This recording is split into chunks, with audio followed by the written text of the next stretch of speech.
Hi,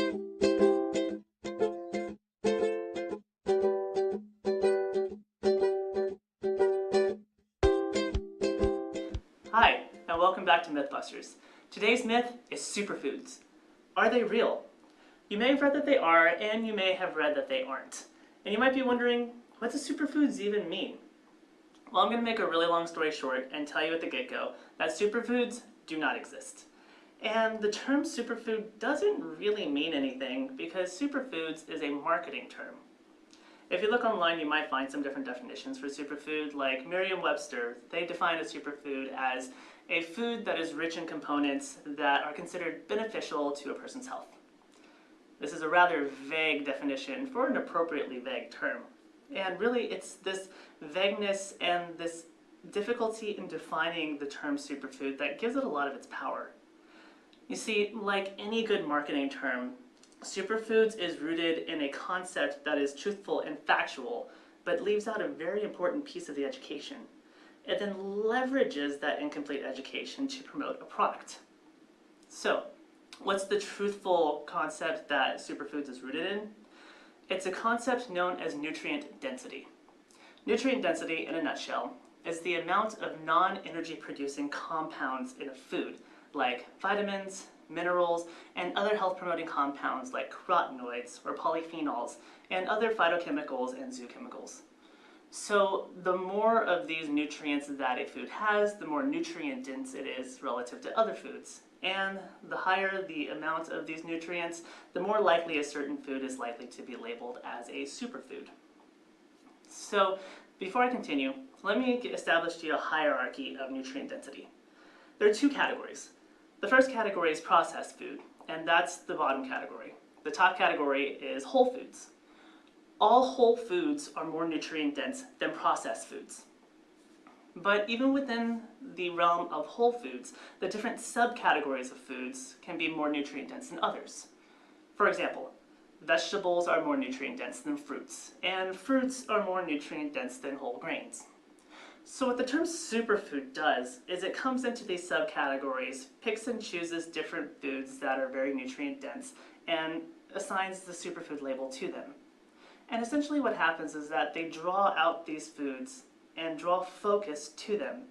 Instead of allowing focus to remain on the food categories or on the diet as a whole, focus is now drawn to individual foods. And the term tries to elevate these foods to some artificial upper echelon of nutritional supremacy. And so at this point, the term has educated you, the consumer, very well on what nutrient density is and which foods are more nutrient dense than others. Then marketing companies turn around and they sell you those foods in a lot of different forms. They might sell you to them in the form of pills, or products, or juices, or bars.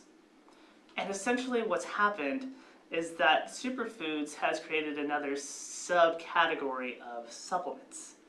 And this is really dangerous because the supplement industry is completely unregulated, and you might not know what you're getting in the container. But furthermore, if you have a product that is labeled as formulated with 10, 20, 30, or however many superfoods, they slap the label on there and then they tell you, this is just as good as eating the real thing. And that is patently false. This is the piece of the education that they left out. Remember our hierarchy of nutrient density? And I said all whole foods are more nutrient dense than all processed foods? This also includes processed superfoods. Just because a product like a pill or a powder or a juice is formulated from foods that are known to be more nutrient dense than others does not mean that the final product is still that nutrient dense. All the scientific literature always supports getting nutrition from whole foods, because the entire package is still there. Processed foods have elements of the food like fiber, water, and various other important compounds taken out, removed, and thrown away. So what you end up getting with superfoods is just a lot of confusion between this combination of truth and non-truth, and this leveraging of an incomplete education to promote a product.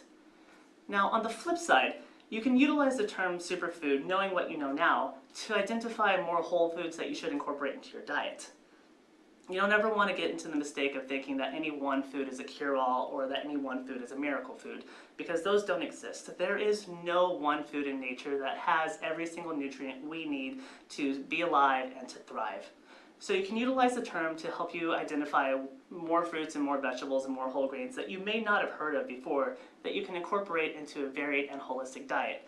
But your focus should always be on whole foods, particularly vegetables, fruits, whole grains, nuts and seeds, and lean meats. So I hope this has answered your question and given you some good insights into what superfoods are and what the term really is and what it promotes in the marketplace. We look forward to seeing you next week, and take care. Thanks for tuning in.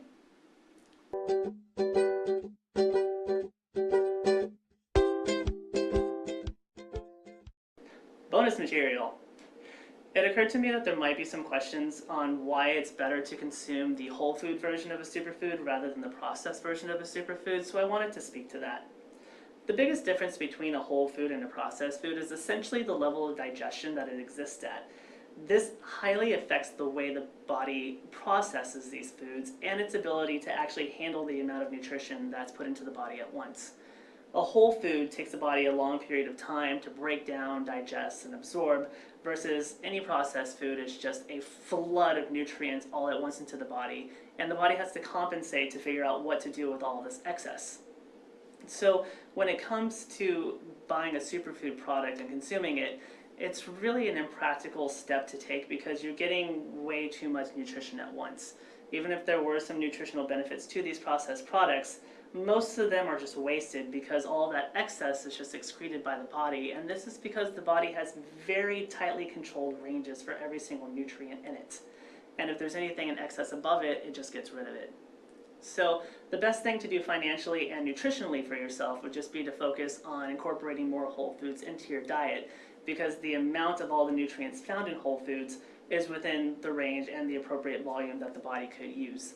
And the process of a slower rate of digestion allows the body to make more efficient use of what's actually there. So I figured there might be some questions about that, so I just wanted to add a little tag to this video to address that. I hope this has answered a potential question you may have had. You take care. We'll see you next week.